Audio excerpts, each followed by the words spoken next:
in our wisdom is there. But empathy is more than karuna.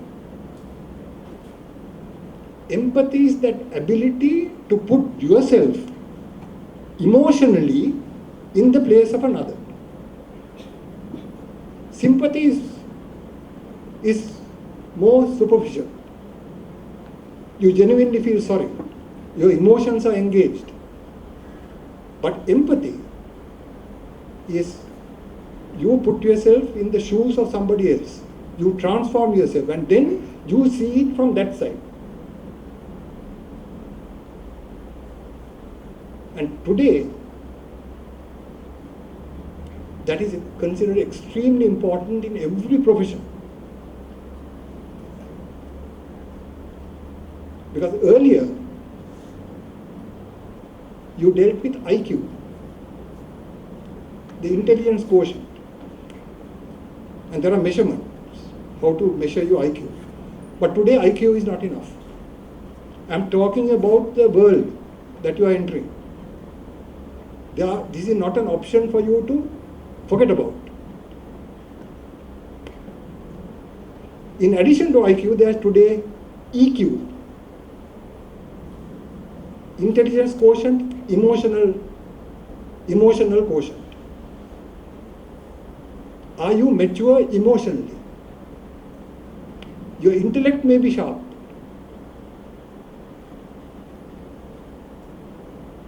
but can you get on with people? Does politeness and courtesy and helpfulness come to you naturally?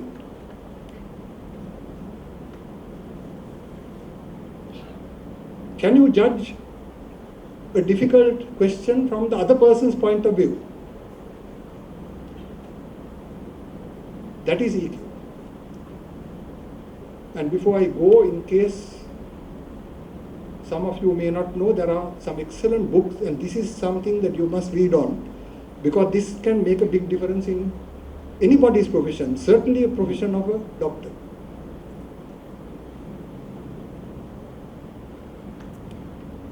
There's an author well regarded in the world called Daniel Goleman. If necessary, I will give the reference. And he has written, his first classic book was called just Emotional Intelligence. It's based on science, neuroscience. I think not only every professional, every undergraduate should read that, but every husband and wife should read that, about their interpersonal relations and how you can deal with children.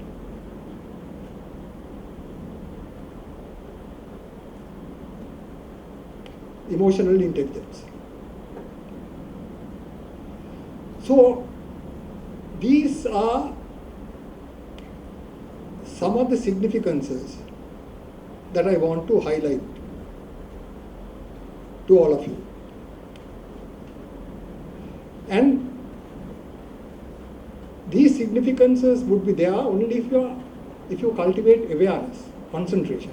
Otherwise you shut your mind is not active, you just go through life.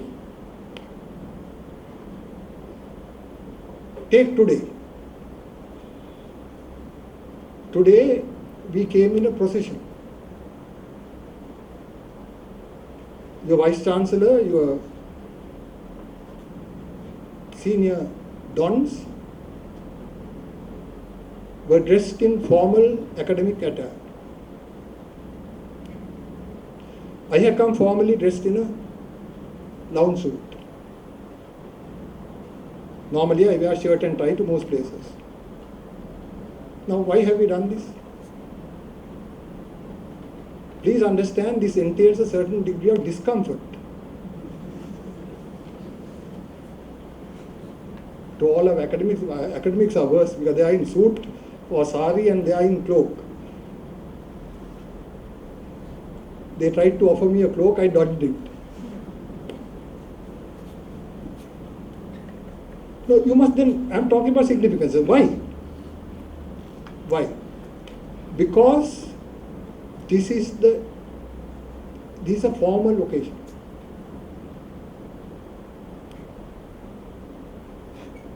It is also an act of respect to your parents and to you.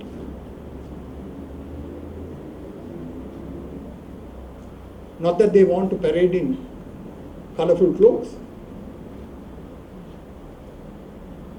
There is deep meaning to this.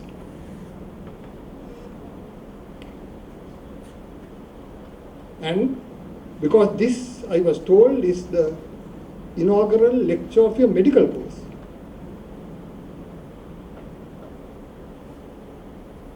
And it's a heartfelt welcome to you. You can see with what honor your professors, the Vice Chancellor and others have treated you. Please don't forget that. These are not done lightly.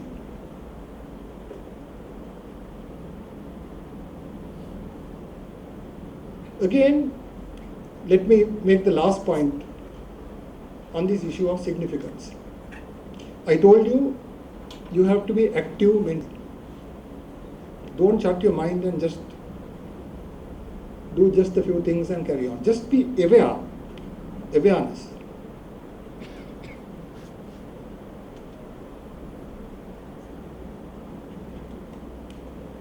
I would like to wish you all good luck in your undergraduate academic career. That is normally done. It is not done really because it is conventional, because speakers really wish you to do well. It comes from our heart.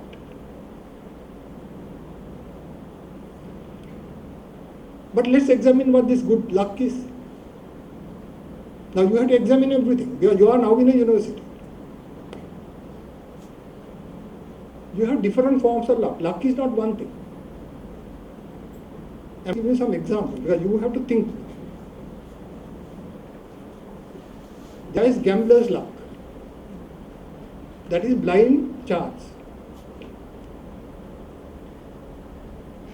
You buy a sweep ticket, you get the first prize. That is blind chance or luck. But professional chance and professional luck are totally different. You would have heard of the saying or phrase, people make their own luck. People make their own luck. What do you mean? It seems to be a contradiction, isn't it? Luck is something we think is something that must come from the sky. How can you make it? That, I said, is only one aspect of luck, the gambler's luck. In professional luck, you have to make your own luck. We talk about instincts. What are instincts ultimately? Instincts are really educated experience.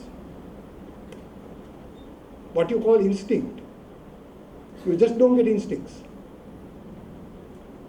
An instinct is an educated experience, not just an experience, educated experience. What is educated experience? Where you have reflected, you have acted, you have amended, you have rejected, you have admitted, and you are refined.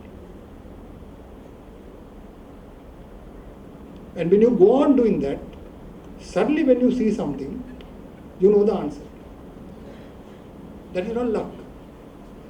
That is why one of the famous Nobel Prize winning scientists, Louis Pasteur, France. That's why you get this term pasteurization of milk and so on, antibacterial. Louis Pasteur said, mind you, Nobel Prize winner, he said chance favors the prepared mind. Chance favors the prepared mind.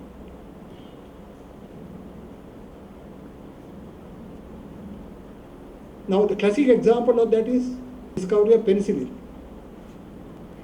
Alexander Fleming. You could say the discovery of penicillin was a chance or accident. What was it? Why? What happened? Alexander Fleming was conducting various experiments.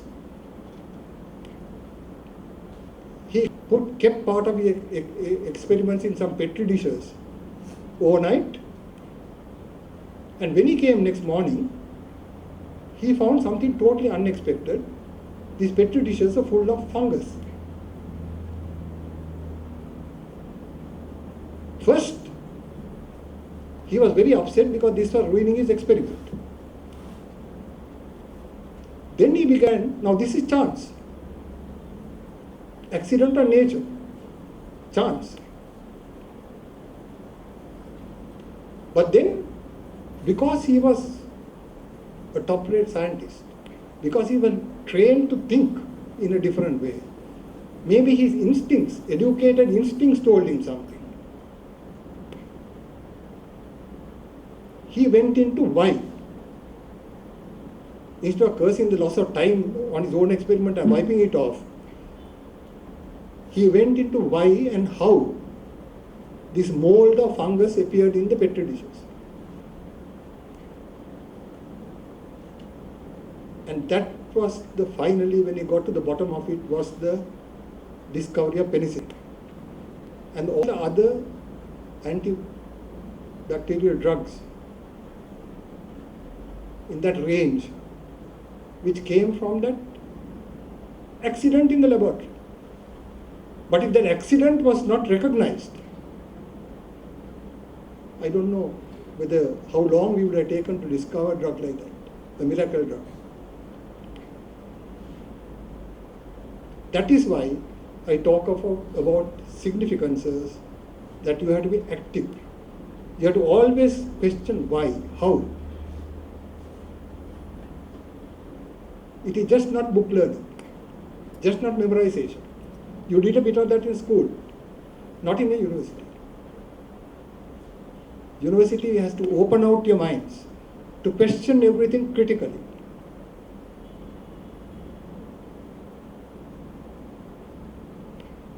Right. Let me then come to my second theme. You all are very young people. You have a whole life ahead of you. Have you thought about your values? What is your value system? In Sinhala, we talk about the Hara Paddhati. We talk about Vatinaka.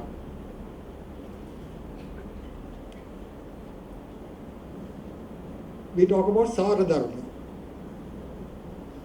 All there in our ancient learning, all there.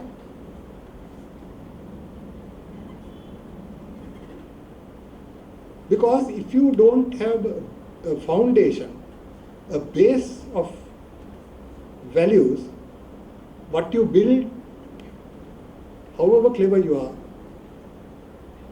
your building that you construct will be shaky. It's not on solid foundations. Now see what happened in Karandeni. Look at the values. Just a fight over some petty laboratory.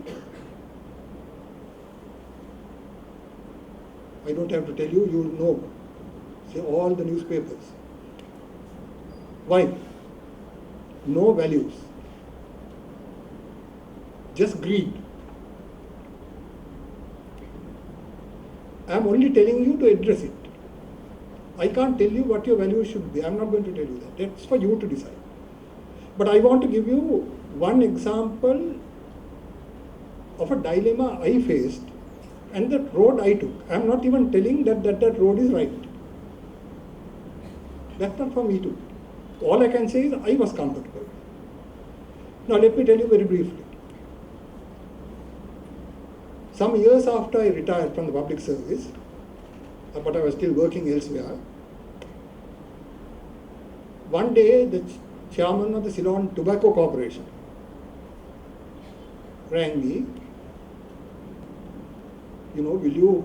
there is a vacancy on our board of directors, would you please be so good as to become a director of our company? Now, Ceylon Tobacco is perhaps the richest company in Sri Lanka, maybe John Keels and Tobacco. At that time, I think it was the richest company. And a board position, even a board position would have given me a lot of money.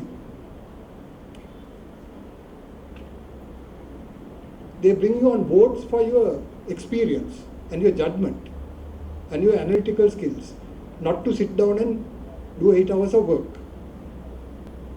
So you don't have very much time taken off you. The board papers will be sent home, you look at them and go for the board meeting. Board meeting might take 2 to 3 hours, maybe once a month or so. And then you might get landed on one of the board committees. There are always committees or subcommittees of the board. Now I was quite taken aback because I never expected this kind of offer. Now I was very instantly,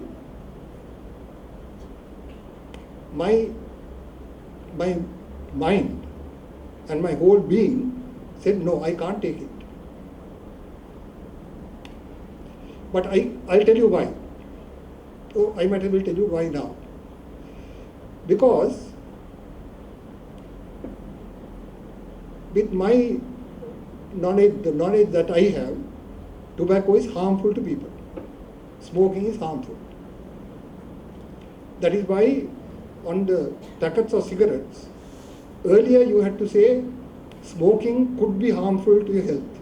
But now I think we have to say smoking is harmful. Can cause cancer, heart trouble, all kinds of things. That was one problem. Other problem was, as Professor Mohan De Silva in his introduction said, I have been secretary to the Ministry of Education and Higher Education. And in that position, we were responsible for 4.3 million children. 4.3 million children then in the general education system. That is without the 12 or 13 universities at that time and the 28 technical colleges. But in the general education system, 4.3 million children, almost 1/4 of your population, went to school. And we had a committee in the Ministry of Education about how to handle the issue of alcohol, tobacco and drugs, where various organizations and people, individuals, were trying to get the school children into these habits. But don't forget, once you get into a habit, it's extremely difficult to break it. That's why you must never get into bad habits. Extremely difficult. There are withdrawal symptoms. People suffer, they vomit, they go mad. Even nicotine has withdrawal symptoms. We had an advisory committee consisting of various people, some deputy directors from the health ministry, doctors, 1 or 2 doctors from the Maharagama Cancer Institute, chairperson of ADIC, that is Mrs. Amarasuriya, the wife of the chairman of the commercial bank, who was in a non-governmental organization called ADIC, which tries to prevent this addiction. And like that, we had a whole advisory committee. Now this advisory committee need not have been chaired by the secretary himself. It could have easily been chaired by an additional secretary. But I took this issue because, you see, 4.3 million children, you are responsible. That's not a light matter. It's not like sitting in a chair and doing your files and going home. So I decided this was so important that I was going to chair this myself personally, although I was desperately short of time. Many a day I used to start lunch at 4 o'clock. Some days there is no time for lunch because of the eternal meetings from Parliament to you name it. It's a huge ministry. But I thought this one I will chair. At that time there were all kinds of ploys. There was a suspicion that at big matches they were trying to lace soft drinks given to our school children with some drugs so they get hooked. So these were things that we couldn't lightly ignore if you are responsible. So now, having chaired that committee also, alcohol, tobacco and drugs, how am I to become a director of a company?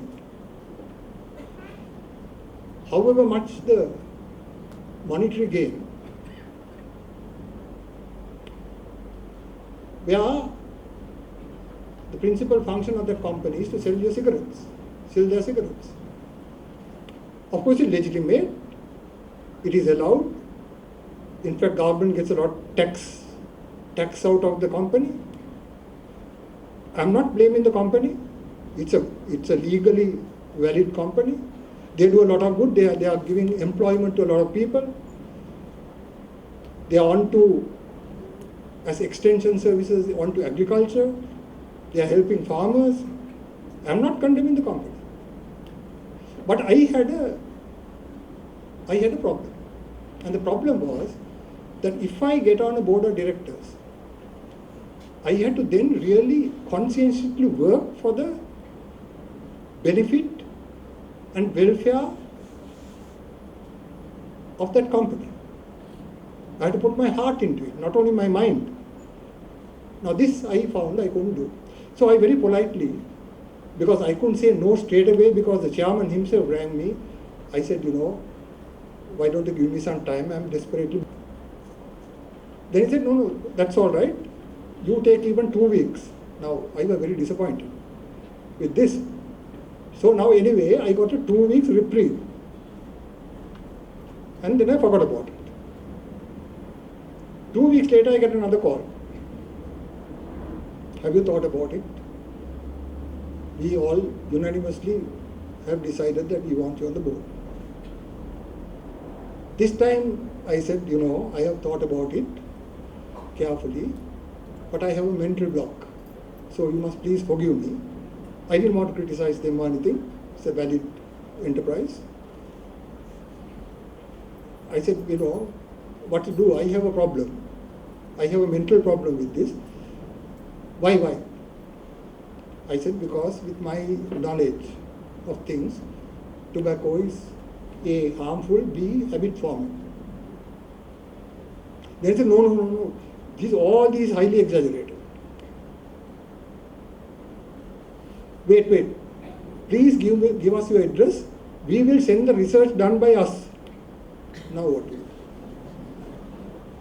Now you have to see, now again, emotional intelligence. What I told you earlier. When you are dealing with people in society, you must not say, nah, back, straight. There is a way of doing things. So this example gives you that also. I mean, these are important people. They are people who are providing employment. They are not doing anything criminal. It's allowed. Government gets tax out of the thing. So you have to be polite. Extremely important. You can't be rough. And there are people of some standing, if not great standing in society. So then I gave the address. Now what to do? They send me 2 boxes full of their research done in America and so on. Now I just flipped through because for me this was all not the point. I really had a mental block. And that mental block was what? Based on my values. So finally, having gone through this, and when they telephoned me another 10 days later to ask whether I had gone through, I said, look, yes, all right, I admit there are, something to be said on your side, but please understand me.